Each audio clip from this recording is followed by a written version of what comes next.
Like I discussed in my review of the WWC Next static box, grass applicators usually neglect the needs of tabletop army makers, like EA Games does with all of its gamers. While the boxed one does a beautiful job of laying down nice swaths of grass, there's a problem.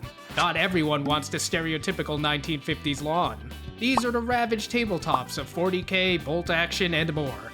You're not exactly gonna find Nagash running about his yard trying to stave off the wrath of the 6th Chaos God, the Homeowners Association.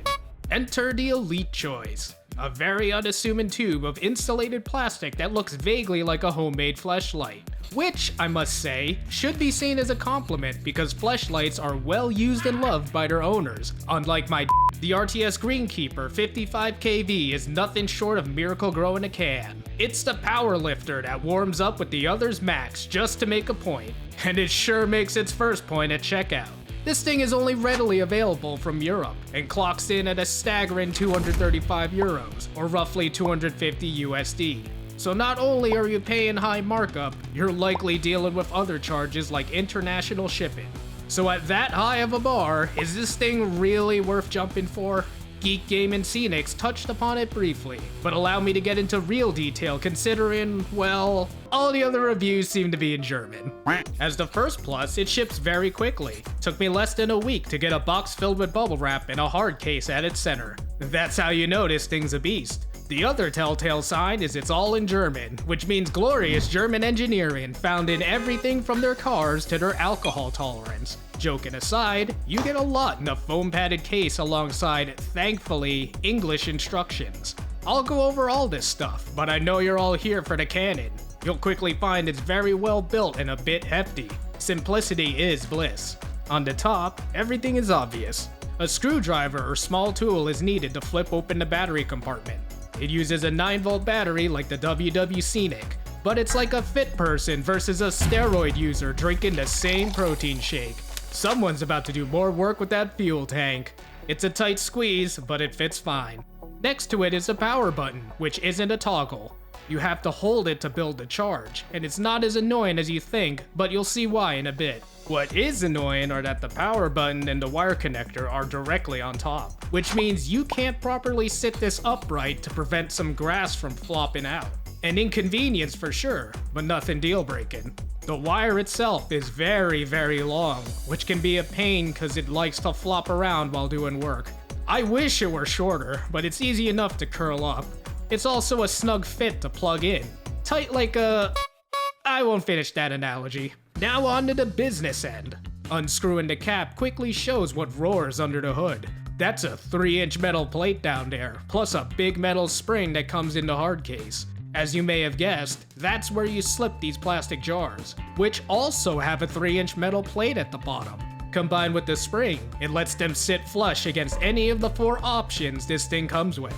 Each one is sized for different lengths, but the key takeaway is that they're very confident you can use this for 6, 12, and 14 mil grass. No small feat considering how much the WW Scenic Pro Grass floundered with anything above 2 mil. It's still a great workhorse, and I highly recommend checking out my review for that one if you want a cheap yet effective applicator. But it's certainly a different breed versus this battleship class shaker. This one was truly designed for professional model railroaders, but its power means wargame hobbyists can make use of it, even if there's a miniature in the way. Though I haven't used them, it even comes with 2 covers to help control how much grass shakes out of the grating. Reloading grass can be tedious, so these are great for smaller miniature bases as opposed to giant dioramas. This is my poor test dummy model, and as shown, even with a large Tau battlesuit, 6mm grass fell all the way to the base and stuck the landing. That's honestly f***ing impressive considering how many other grass applicators struggle to do this with 2 mil.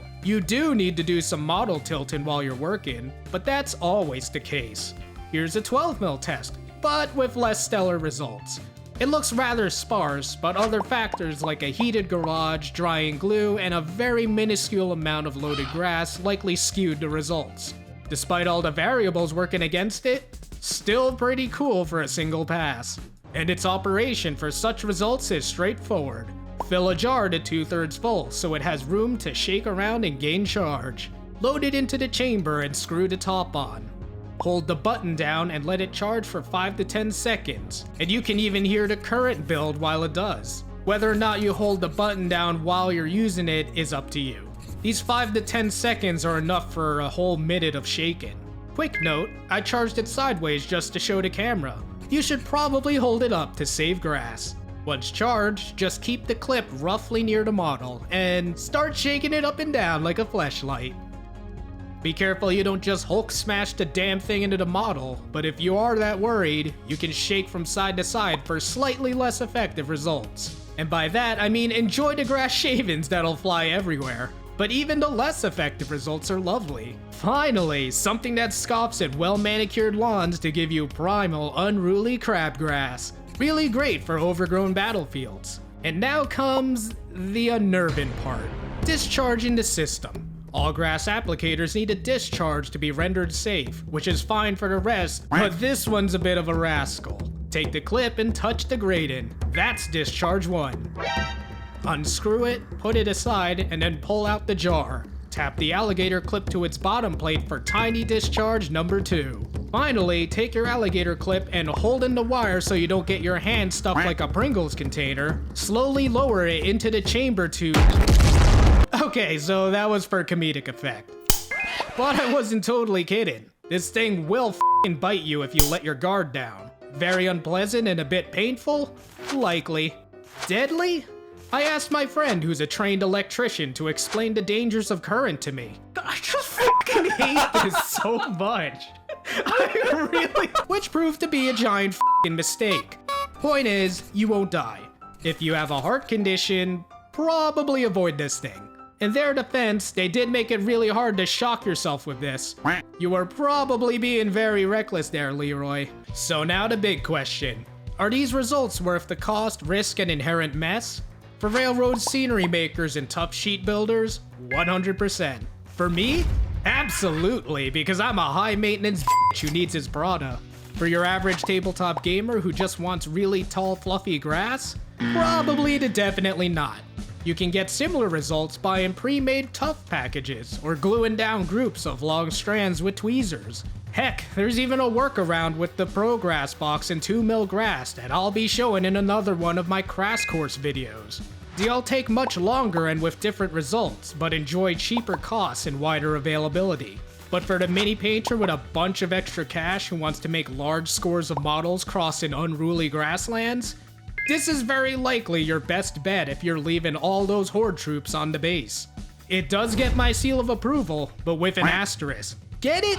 Cause that shock is gonna put your ass at risk. Thanks for stopping by. Have a f***ing awesome day and I'll see you next time.